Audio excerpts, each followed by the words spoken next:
A vida definitivamente não é um morango, cara. Eu vou perder. Infelizmente, eu vou perder os 2 jogos do Super Mundial hoje. Não perder. Eu não vou perder os jogos do Super Mundial, mas eu não vou conseguir assistir com a totalidade que esses jogos merecem, especialmente o Botafogo e o Palmeiras, porque eu tenho um aniversário pra ir logo depois que acabar o treino classificatório da Áustria. Eu tô gravando esse vídeo. Nossa, me deu soluço agora, velho. Eu tô gravando esse vídeo antes do GP da Áustria, da classificação do GP da Áustria. E eu vou no aniversário do meu amigo. Pelo menos o restaurante ele me garantiu que tem televisão lá. Eu vou te cobrar, Gabriel, se não tiver televisão lá. Então eu vou poder ver o jogo, né? Pelo menos isso. E durante essa noite minha família vai se reunir. Todo ano a gente faz uma festa junina de família e tal. Daí cada um leva um prato. Fica bem legal o eventinho ali que a gente reúne a família inteira. Cada um leva um prato. Minha família ficou responsável por levar o cuscuz. E sim, nós somos de São Paulo, então sim, a gente vai levar o cuscuz paulista. Viva com isso. Ele é gostoso, aceita. Os dois cuscuz são gostosos. Os 2 cuscuz são gostosos. O tradicional, lá, que é só farinha, que é uma delícia. Eu boto um queijinho junto ainda pra mim ficar gostoso. Uma delícia. Eu nunca soube se isso é um crime. Já me falaram que é, já me falaram que não é. Eu não sei. Eu boto um queijinho junto no cuscuz tradicional. Acho uma delícia. E o cuscuz paulista é gostoso também. Ele é feio, coitado. Mas a gente não vive nessa sociedade que fala pra não julgar alguém pela aparência? E você julgando o cuscuz paulista porque ele é feio? Ele é uma delícia. Prove. Prove. Nossa, eu virei russo. Prove. Dá uma chance pro cuscuz paulista. Ele é gostoso, ele é bom. Os 2 cuscuz são bons. A gente pode viver numa sociedade em que os 2 cuscuz são aceitos. Dito tudo isso, do cuscuz eu inventei no meio do raciocínio, tá? Eu só ia falar que eu ia perder os jogos e quem também ia perder quem também ia perder a eleição era o Carlos Sainz. Só que daí eu inventei o cuscuz no meio ali porque eu queria falar de cuscuz agora. Mas quem vai perder a eleição também, que nem eu vou perder os jogos, só que no caso isso talvez seja um pouquinho pior, é o Carlos Sainz Sênior, que decidiu desistir da candidatura dele pra ser presidente da FIA. Isso é um problema. Isso pra mim é um problema. Porque hoje a gente não tem nenhum candidato, pelo menos público, querendo ir atrás de disputar com o Ben Sulayem. O único nome público que se tinha essa vontade era o Carlos Sainz Sr. A Suzy Wolff tinha até demonstrado interesse, mas ela acabou não indo pra frente com isso. E daí o Carlos Sainz Sr. apareceu querendo, como ser esse suposto candidato novo, mas também acabou não dando certo. E ele deu uma justificativa do porquê, eu vou pegar aqui pra vocês. Eu tô lendo a notícia do New York Times, do The Athletic, escrita pela Madeleine Coleman. Depois de uma reflexão, eu cheguei à conclusão de que, dadas as circunstâncias presentes, não são ideais pra set the grounds, né? Pra, montar as fundações da minha candidatura. Portanto, eu decidi que, pra concorrer propriamente como presidente, iria comprometer a minha preparação em Dakar. E eu não quero diminuir o meu cometimento com a Ford e com a minha equipe. E essas preocupações, então, fizeram com que eu desistisse de ser presidente da FIA por agora.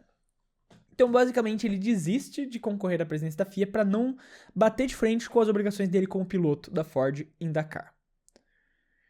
E esse é um ponto que eu não posso jogar as decisões de uma pessoa. Você não pode fazer algo que você não quer fazer, né? Se você não quer ser presidente da FIA, não adianta. Você vai fazer um negócio que você não quer.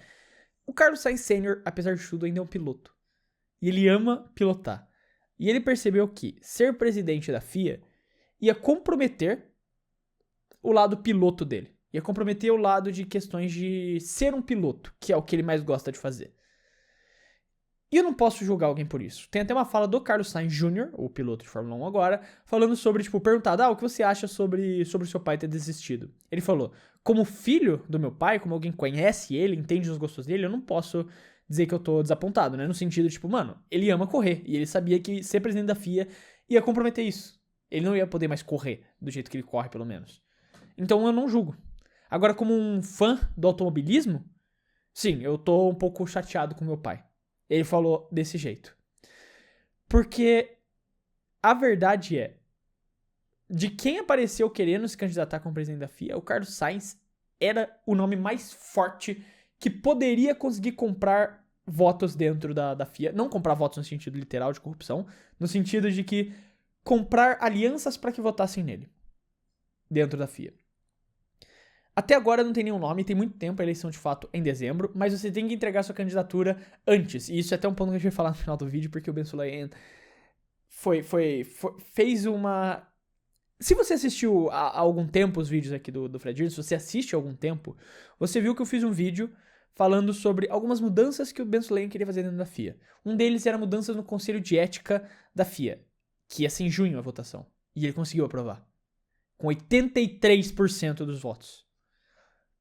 Ou seja, ele tem muito apoio lá dentro. Não é qualquer Zé Ruela que aparecer como candidato que vai tirar ele de lá. Ele conseguiu 83% dos votos para fazer as mudanças no Conselho de Ética da FIA. Precisava de um nome forte para derrubar ele. E o Carlos Sainz era esse nome forte. E agora ele não tá mais lá. E basicamente, essas mudanças no Conselho de Ética... Ele aprovou várias mudanças, basicamente. Uma delas foi limitar o poder do Conselho de Ética com a justificativa de que a concentração de oversight, no caso, de ficar observando, de ficar cuidando da vida do presidente da FIA era demais.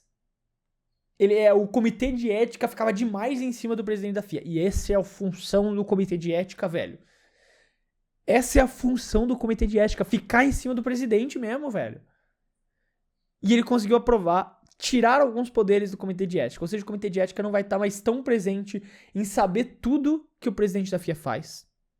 E não vai ter mais poder para julgar, tanto poder para julgar ou não se o que ele tá fazendo é correto ou não. Além disso, teve algumas outras mudanças que foram aprovadas nesse pacotão agora de junho do Ben Sulayem, como, por exemplo, aumentar puxar para antes quando um candidato tem que se inscrever para concorrer contra qualquer um na FIA, né? Não no caso só dele, mas concorrer como presidente da FIA era, tipo, se eu não me engano, era papo de 20 dias antes da eleição, agora é 40 dias antes da eleição. É alguma coisa assim, mais ou menos.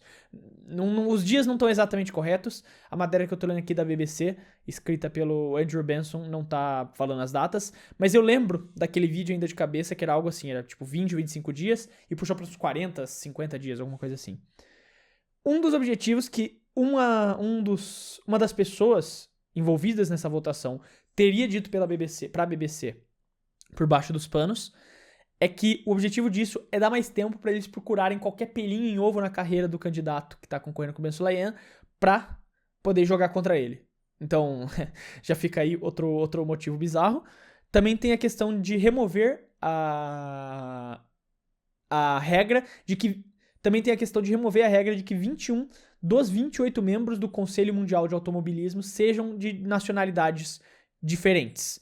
Então, basicamente, você não precisa mais ter uma mescla de nacionalidades no Conselho Nacional no Conselho Mundial do Automobilismo. O objetivo disso era que você tivesse vários pontos de vistas e pessoas defendendo interesses de vários lugares do mundo. Ele tirou isso daí, né? Não é mais obrigatório que 21 dos 28 membros sejam de nacionalidades diferentes.